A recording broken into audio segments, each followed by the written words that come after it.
జనజాతర సభలో రేవంత్ రెడ్డి మాట్లాడుతున్నారు. లైవ్ లో చూద్దాం. కార్మిక సంఘాలు వేలాదిగా ఈ కార్మికులు సకల జనుల సమ్మెను చేపట్టి ఢిల్లీ ప్రభుత్వాన్ని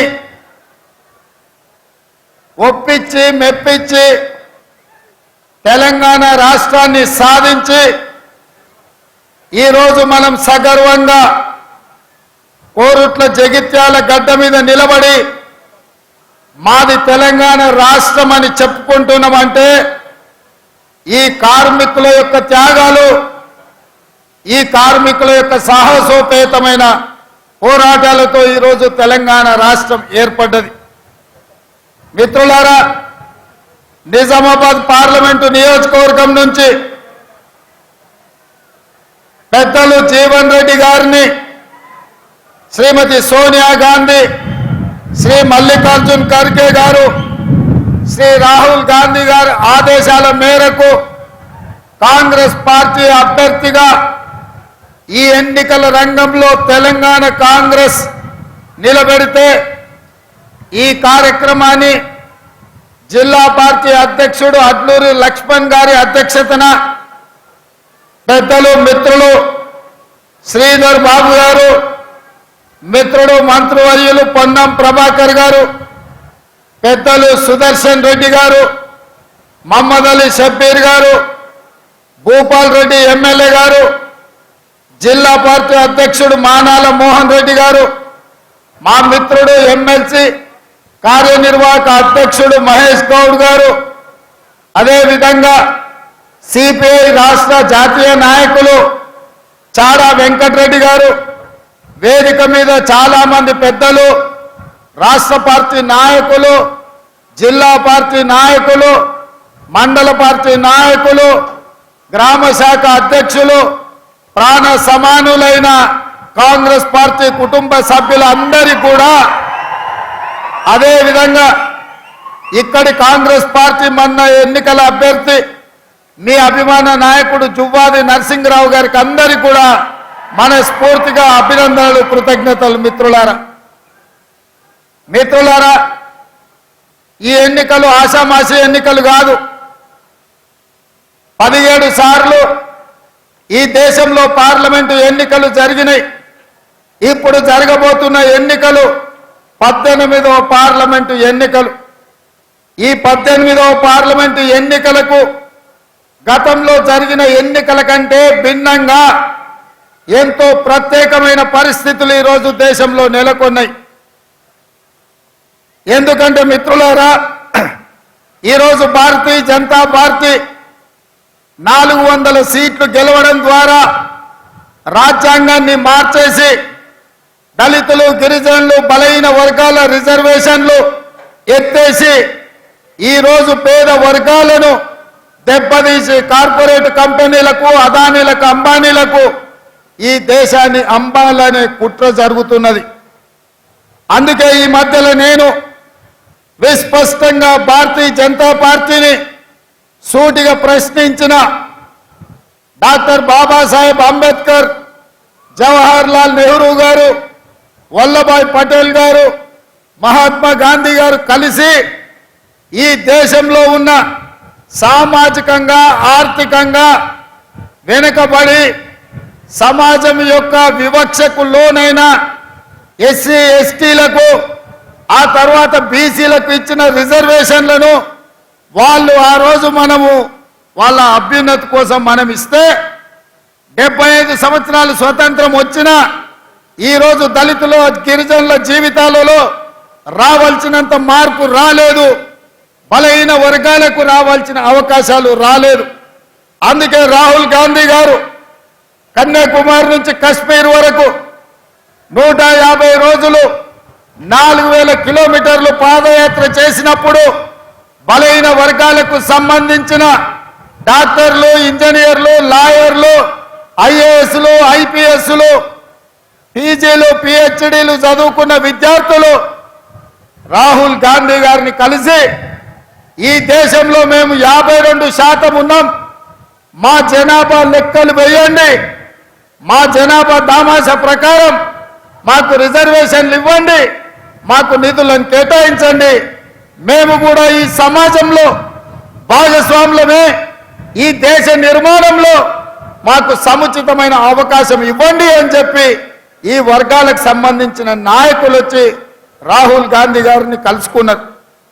కాంగ్రెస్ పార్టీ సామాజిక స్పృహతోటి సామాజిక న్యాయం చెయ్యాలన్న ఆలోచనతోటి రాహుల్ గాంధీ గారు స్పష్టంగా తెలంగాణ రాష్ట్రంలో కాంగ్రెస్ను అధికారంలోకి తీసుకురండి, తప్పకుండా బీసీ జనాభా లెక్కలు కట్టి మీకు నిధులు నియామకాలకు అవకాశాలు కల్పిస్తామని మాట ఇచ్చారు.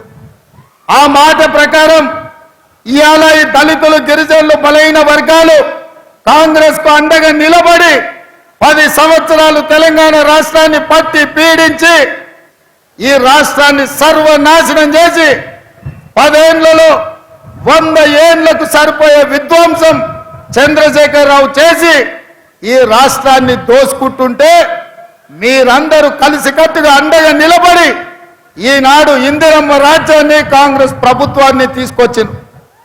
మరి ఇవాళ నేను అడుగుతున్న మిత్రులారా, మా బలైన వర్గాల సోదరులను నేను అడుగుతున్నా, మా దళితులను, మా గిరిజనులను నేను అడుగుతున్నా, మీ అండతోని, మీ ఆశీర్వాదంతో ఇవాళ ఈ తెలంగాణ రాష్ట్రానికి ముఖ్యమంత్రిగా బాధ్యతలు చేపట్టిన నేను, మా మిత్రుడు శ్రీధర్ బాబు గారు, మా మిత్రుడు పొన్నం ప్రభాకర్ గారు ఈరోజు బలహీన వర్గాలను, జనాభాను లెక్క పెట్టండి అని మంత్రివర్గంలో పాస్ చేసినాం, శాసనసభలో తీర్మానం చేసినాం, దానికి సంబంధించి నిధులు కేటాయించినాం.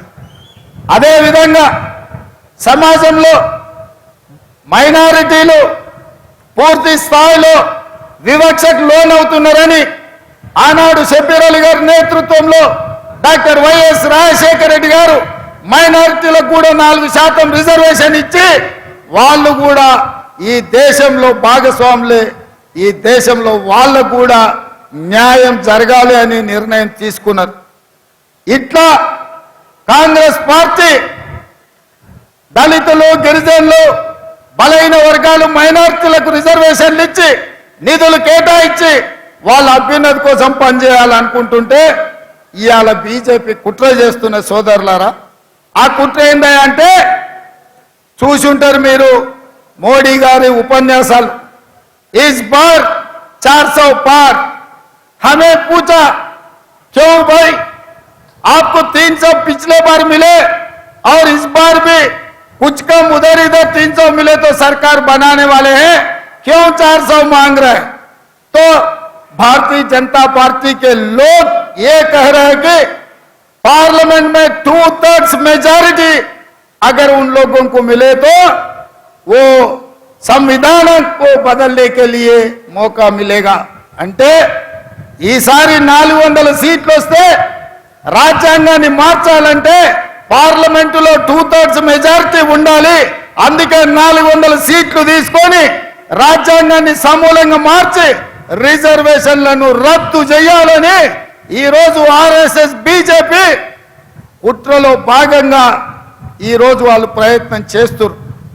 మరి నేను అడుగుతున్నా, మీకు రిజర్వేషన్లు ఇచ్చి, మీకు విద్యలో రిజర్వేషన్లు ఇచ్చి, మీకు ఉద్యోగాలలో రిజర్వేషన్లు ఇచ్చి, ఇవాళ మీకు రాజకీయాలలో రిజర్వేషన్లు ఇచ్చినందుకే అట్లూరి లక్ష్మణ్, కవంపల్లి సత్యనారాయణ, మేడిపల్లి సత్యం లాంటి వాళ్ళు ఎమ్మెల్యేలు, విప్పులైనరు, దామోదర్ రాజ నరసింహ గారు మంత్రి అయినరు, బట్టి విక్రమార్క గారు ఉప ముఖ్యమంత్రి అయినరు, బలరాం నాయక్ గారు కేంద్ర మంత్రి అయిండు, సర్వే సత్యనారాయణ గారు కేంద్రంలో మంత్రి అయిండు. ఇవాళ ఉన్న ఫలంగా ఎస్సీ ఎస్టీ రిజర్వేషన్లు రద్దు చేస్తే వీళ్ళందరూ ఎక్కడికి పోవాలి? చదువుకుంటున్న పిల్లలు ఏం చేయాలని నేను అడుగుతున్నా. అందుకే నేనన్నా కుదరదు, మీరు కుట్రలు చేస్తుండ్రు, మీ కుతంత్రాలను తిప్పి కొడతామని వాళ్ళ రాజకీయ ఎజెండా మీద నేను బహిరంగంగా మాట్లాడిన. భారతీయ జనతా పార్టీని ప్రశ్నిస్తే ఈ దేశ ప్రధానమంత్రి నరేంద్ర మోడీ, ఈ దేశ హోంశాఖ మంత్రి అమిత్ షా నా మీద పగబట్టి ఢిల్లీలో కేసు పెట్టిండ్రు. ఎవరయ్యా ఫిర్యాదుదారంటే కేంద్ర హోంశాఖను స్వయంగా పోయి రేవంత్ రెడ్డి బీసీలను, ఎస్సీలను, ఎస్టీలను జాగృతం చేస్తుండు. వాళ్ళ రిజర్వేషన్ల రద్దు మీద ఊరూరు తిరిగి ప్రచారం చేస్తుండు ఆయనను అర్జెంటుగా అరెస్టు చేయాలని ఢిల్లీలో కేసు పెట్టారు.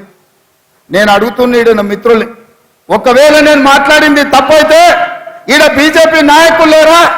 ఈడ మీ ఎంపీ ధర్మపురి అరవిందే బీజేపీ కదా, పక్కన బండి సంజయ్ బీజేపీ కదా, ఆ పక్కన కిషన్ రెడ్డి గారు కేంద్ర మంత్రి కదా, తెలంగాణలో ఎందుకో కేసు పెట్టలేదు, ఎందుకో ఫిర్యాదు చేయలేదంటే ఈడీ ఇన్కమ్ ట్యాక్స్ సిబిఐ కాదు, ఈ రోజు ఢిల్లీ పోలీసులను కూడా ఉపయోగించి మనల్ని భయపెట్టాలని చూస్తున్నారు. నేను అడుగుతున్న